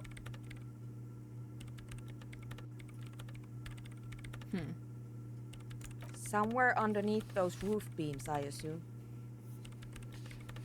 Only a faint crisscross of rafters can be made out from the dark. Most of the tower disappearing into the shade. There's this place at the back of the church. A place where all audible vibrations seem to cease. I've named it the Swallow. And the higher you go, the less you record. The Pillar of Silence? Are you sure it's not just an architectural quirk? Maybe, but it's oddly close to the physical coordinates of the data loss that led me to this place. I know. Oh. No, I don't. Because it's just trial and error, trying to locate the Swallow, the exact point in space. And I don't have a... You know what? It would be really helpful if you could just stop talking and let me work. Great. Thanks. Nope. Yes. And... No. You're right. I'm not.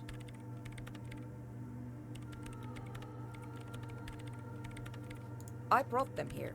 These are my machines. Please don't touch anything. I'm working. The machine seems almost alien with its pulsing core.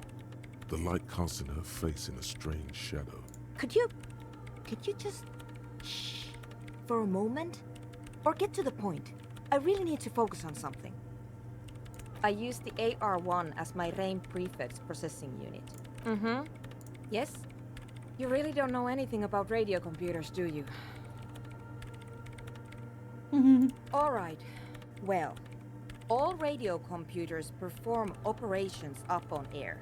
So in order to gain more processing power, you need to invest in a good antenna. I guess it is. So far, I've been quite satisfied with it. Martinez is an unstable region with bad coverage, and the operation has been surprisingly stable. But it's not the cheapest one on the market. So I wouldn't recommend it for your regular red tape operations. Fraser 1000 is a foolproof line for civilians. Anyway, you should do some research before you decide to buy anything. Ask around, compare the prices. There are many milieus dedicated to that sort of thing. So you do know something about computers. You're right. Prefect is used mostly by the government peeps. Because I needed something good for my investigation, and RAIN Civic is widely agreed to be below all standards, so I had to upgrade. Besides, owning a RAIN Prefect isn't such a big deal anymore. No, actually, it is kind of a big deal. You don't see RAIN Prefects in every police department, for example. I know a friend of a friend who used to freelance for the Coalition. I was actually aiming for the military-grade RAIN Rational series, but couldn't find one. Prefect is mainly based on the same technology as RAIN Civic, so it's kind of a rip-off. But it does have better compatibility with newer antenna models, so I won't complain. They are connected to my RAIN Prefect. Whatever you do, just please don't move them, okay? Thanks. Short and terse. There you have it. Whatever she's using them for, they're hers. Great. What? I hate it. I bet she hasn't even heard it.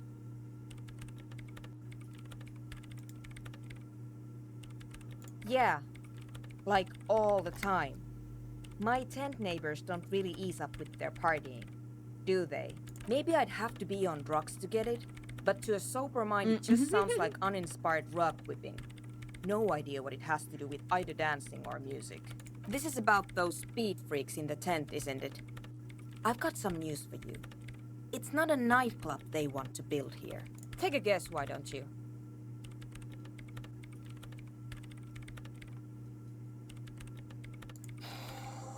I can't believe they got you so easily. Go have another talk with those up-and-coming entrepreneurs, will you? Thanks. Good luck. I'm not coming in there. Why does art inspire you so much? Excellent question. Art is a diverse range of visual, literary, auditory, and performative creativity. It's an expression of imagination and technical skill. Additionally, it's history, criticism, and pure enjoyment. In short, art is the highest form of human communication, representation, narrative, emotion, and agency intertwined. Have you looked in the mirror lately? You have the exact features of a savage art critic, with that beard and those clothes, disheveled and prophetic. Perhaps you should try to critique architecture too. Yes, you seek substance. No vapid representations and reproductions of social mores as made manifest in stuffy biennials. We're talking real, living art here. Become the art cop. Half art critic, half cop. Quit being so indecisive. What are you going for here? Some kind of indecisive and camp aesthetic now? Strike a bold shape here. Go art or go home. Okay, if 50% art critic is what's needed to free me from rote repetition, so be it. Exactly. It's not only your duty to only catch the criminals off the street, you must also apprehend criminals of the printing press and the gallery, the trite and derivative artists and writers of the world. Go ahead and provide savage criticisms, art cop. The world is yours to rip to pieces and reassemble. Yeah, it's another cop type, the worst one, the most savage and brutal. The art cop. Nothing is good enough for him. Everything is shit. You have to employ an armada of adjectives to depict and demean the mediocrity of the works and visual institutions around you. Really flex that critical muscle until the vocabulary for punishing mediocrity becomes second nature. Here we go. I can't even look at this shit. That's pretty funny. Let me got here real quick. In white, silver, and apricot faience, the young mother of humanism stands above you. A crack runs across her body. She is impossibly tall, oval-faced and sad. A dark and radiant majesty. This is her innocence, Dolores Day. Cradled in her arms are a pair of glowing lungs, clearly visible from underneath her flowing dress. You should kneel. Leave me alone, woman. Why not? Your knees touch the floor. The floorboards are hard and cold. There you kneel among the snowdrifts, diffuse light falling on your hands from beyond the glass.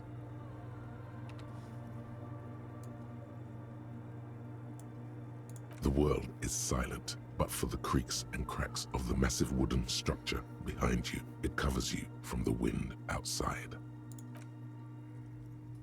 The woman looks down at you kneeling.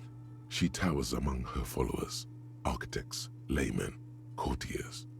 There is a sad smile on her lips and a glint in her green-blue eye of what? Compassion? Remorse? She acknowledges the passing of someone who is still alive.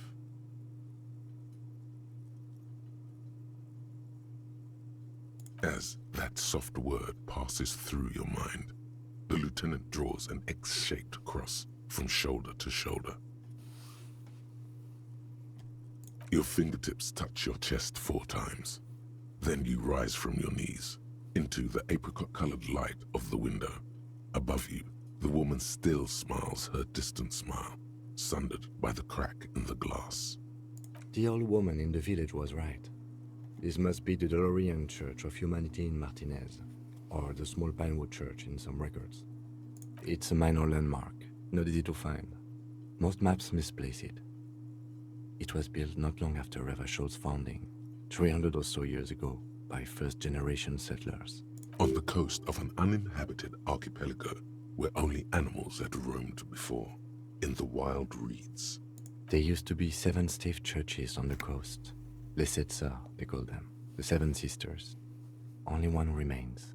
The rest were burnt in the revolution or used for building materials. We should be respectful here, although the building appears to be deserted. I do not believe we'll find anything connected to the lynching here. Something else, perhaps? Respectful? Is the lieutenant a follower of DeLoreanism? Yes, we all are. Her name, body, and rule are synonymous with humanism. The laws we enforce are DeLorean in origin. It's not spiritual, it's constitutional. The DeLorean system does not demand faith, only accordance. Despite the damage you've done to yourself, the title appears lodged in your hippocampus. This is Her Innocence Dolores Day, the innocence of humanism, internationalism, and the welfare state. Perhaps the most famous human being ever to have lived. No amount of Commodore Red can wipe her sad smile from your brain thing. It has survived the deluge and haunts you still, and will haunt you forever as it haunts all men. Terrifying is a term too emotionally charged for your semantic memory, or what remains of it. But although she's often considered to be the greatest human being to ever live, there was something ominous about Dolores Day, constantly surrounded by her terriers. She was the most socially secluded and least self-aware of all the innocences. Some modern thinkers would consider her a war criminal for the campaigns she waged against the Mesk state. And then there were the resettlement programs. The Mesk state tried to detach itself from innocentic rule. Parts of the world were experiencing whiplash from accelerating into secularism. Her mandatory education programs and mass resettlement of upstream Marguerite were problematic as well. Dissenters were suppressed by a military force she called the Army of Humanity, suggesting those who fight against it are not part of humanity. She adored chess, yes, but also military war games. Dolores Day often holds a tiny tin soldier between her index finger and thumb in icons such as this. She was also blonde, the blondest woman you have ever seen, with green eyes the color of the Pacific, mare interregnum. Little is known of her Marchese husband. It's as if he vanished from history after completing his role, which was to introduce Dolores Day to court. In conclusion, yes, there is something lonely, paranoid, and even terrifying that people seldom mention, but feel when they think of her. This subtle terror is part of her iconography. Lieutenant Yefrater, you've stood there for over 5 minutes. What are you thinking of, if I may ask?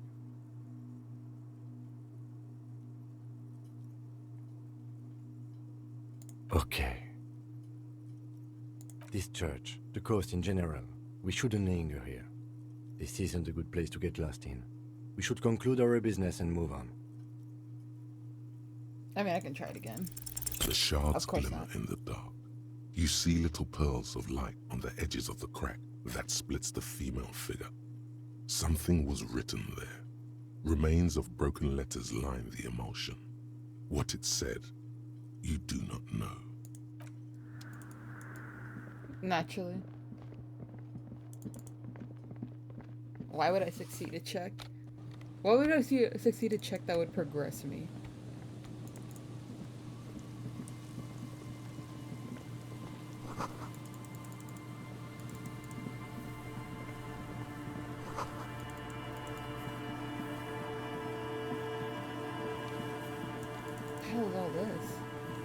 Someone has left an unidentifiable article of clothing on this railing.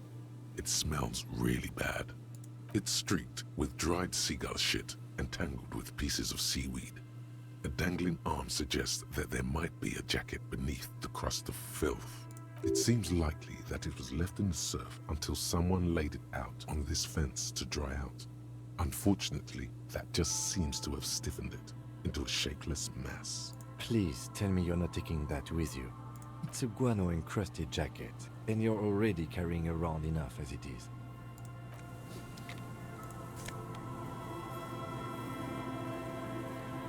Yoink. Nope. Oh, wait.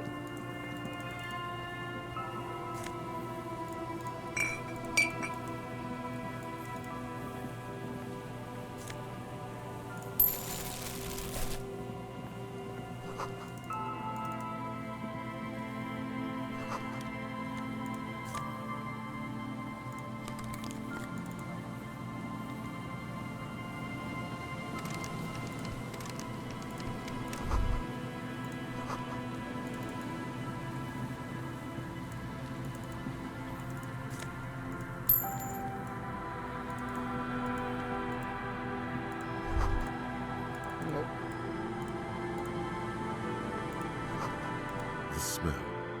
It's awful and familiar. Don't you recognize it? That hideous pungency, that faintly cloying sweetness. Only death smells like that. Something cold wakes in the pit of your stomach. Fear. The signs of decaying meat. It announces itself from 24 meters away. A warning. A memento mori. The lieutenant has already brought a handkerchief to his nose.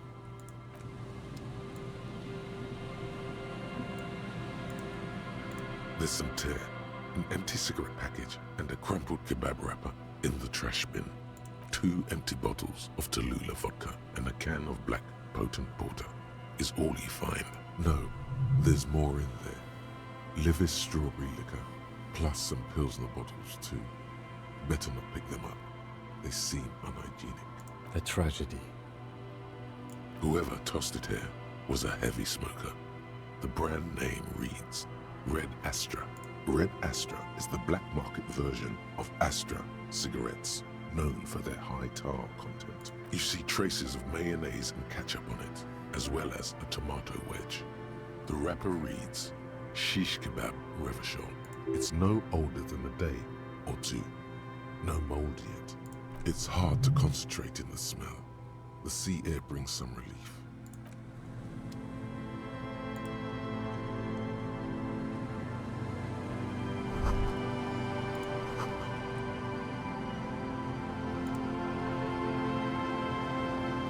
A man lies on the boardwalk, his limbs bent and neck turned at an unnatural angle. Right next to him is an empty bottle of spirits. In his cramped hand, a chewing gum wrapper. The smell is not as bad as a 2-week-old corpse, but it's definitely heading there. Hold on. Lividity is faintly pronounced. Whoever this is has been dead for 2 days. No longer. We need to investigate. Another dead body. This is your job. Steel yourself. Calm now. Carefully. Just another day. Just another dead body. Breathe. There's some dried blood on the metal bench, right where the corpse's head rests. The floorboards are rotten and slippery wet around the hole. An empty bottle lies nearby. A chewing gum wrapper is clutched in his fist. A .75-liter Tallulah vodka with its cap missing. There's hardly anything left inside. Tear all around us. I'd prefer if you didn't collect them this time. It's not proper. They screech under your feet ominously. It's hard to say whether the dead man's weight was the cause of the boardwalk to break. It definitely looks fragile. You see waves churning below. Something cracks beneath your feet. He could have easily disappeared into the sea through that hole, and you would have never found him. A dried chunk of blood covers the hair at the back of his head. An open wound. It's sticky and cold to your touch. This is what killed him. I don't see any other major wounds, do you? Seems like the head wound was fatal. It's exactly the shape of the bench.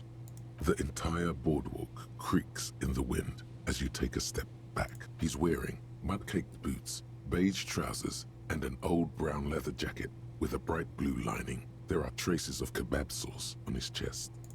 The leather jacket suits him well. It must be custom made. You find some sunflower seeds and a rain-soaked library card folded into two. His jacket feels sodden and heavy under your hand. Good. We should take a look at that library card after this is done. The man has fallen through a crack in the boardwalk and hit his head against the metal bench. Coagulated blood covers his black hair. One of his feet is still dangling through the hole. A bad fall. It might have been dark outside. This place is a minefield in the dark. His expression is dull, like the sea behind him.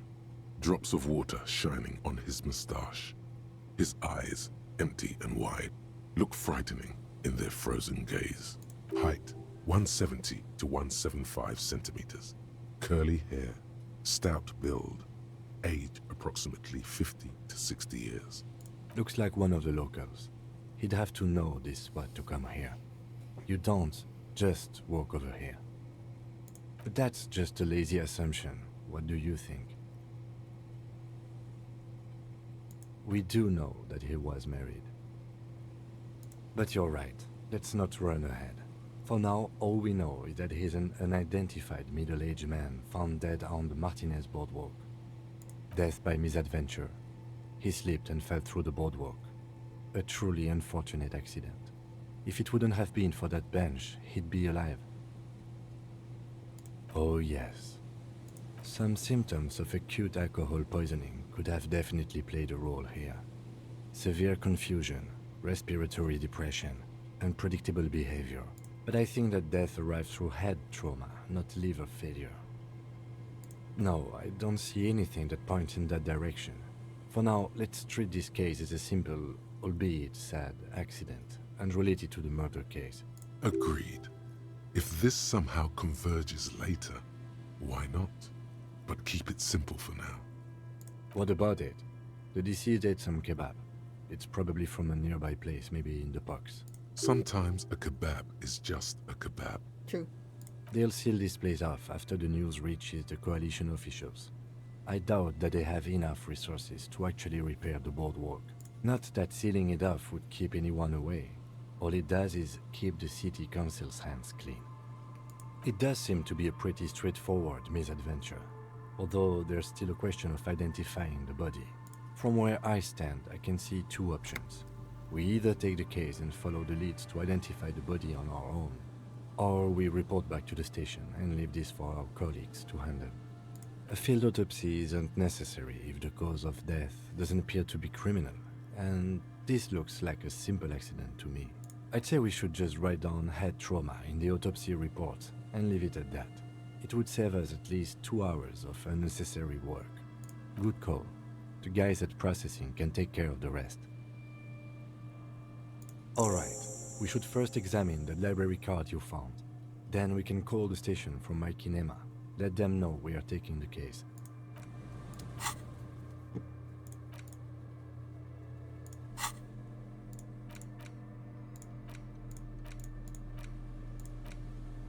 As you hold it in your hands, it makes an uncomfortable crunching sound.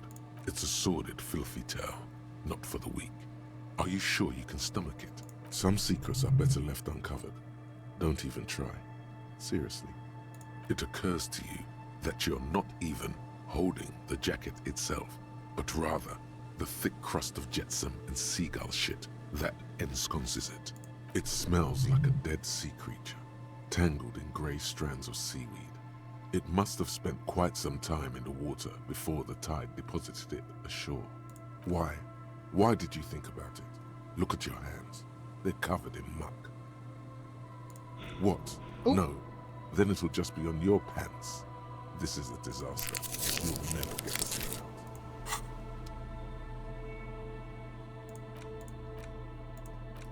The library card is folded into two and still slightly wet to the touch. The front side reads, Central Jamrock Public Library Card, issued to Billy Mejean, expires July 53. Billy is a unisex name. Could be the deceased, or his family member. Whoever owns this card is an avid reader. you find a list of books written in blue pencil. Radio thriller. Stand a little less between me and the sun. The last one in the list is The Glinting Curve by M. Theobald.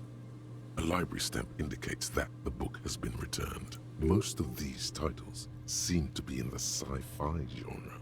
Some thrillers too. If lost, please return the card to the library. Dial 005 02 55211 or visit us at Moreau Street, 78, Jamrock. Business hours, 900 to 1800. Good. We should give them a call from my kinema.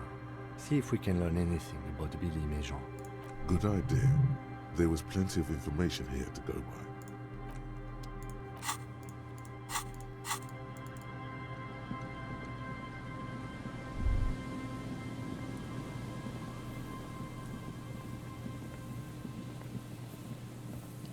I think I'm gonna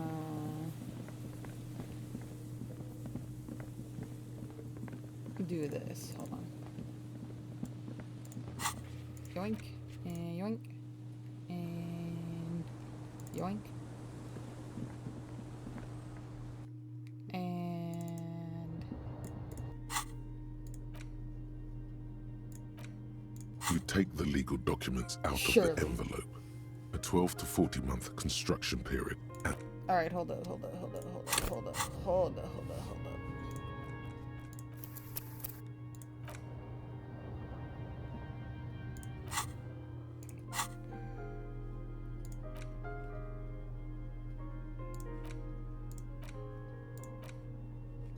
You take the legal documents out of the envelope. A 12 to 40 month construction period and the zoning plan in the addendum. With a confident flourish, you complete your forgery. What do you see on the signature line? Indeed, to be honest, it does look very convincing. The calligraphy is close to superb. It might as well be her actual signature. But it's not, and the document will be nullified if she disputes it. That means Everard will have to start over. All you need to do now is mail the signatures to Everard's accountant in La Delta. Hell yeah. Okay.